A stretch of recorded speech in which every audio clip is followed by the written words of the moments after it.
So the next question is how we can get it done. There are four approaches which we can use to get it done.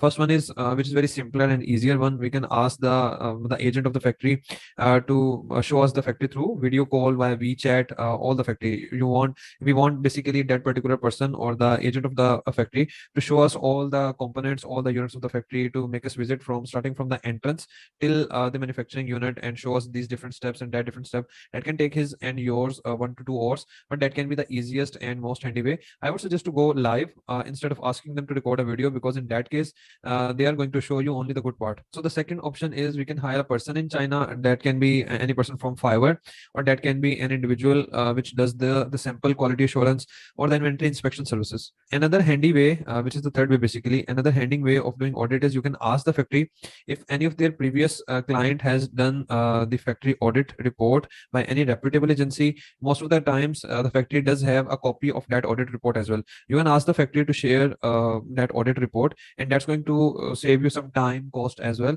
because and it kind of also shows you if the factory has some serious customers, clients or not. Because in the factory audit, it's not like you are breaching the privacy of your other customer. It's going to have a generic view, or it's going to have a generic visit of the factory, and the focus would be more about the workforce, their employees, how their hygiene or their work quality is being managed, their processes, their quality assurance mechanisms, and then their exhibition room, and how big their factory is, what is the variety of products they are manufacturing, such kind of stuff. So it doesn't breach the privacy of any of their other client, and it does help you. It's kind of very handy way, very more than the first and second approach. It's very handy, but it's not always the case. And the fact is usually, I won't say usually, it's around 50-50 times the factory don't have that audit copy of that particular audit report.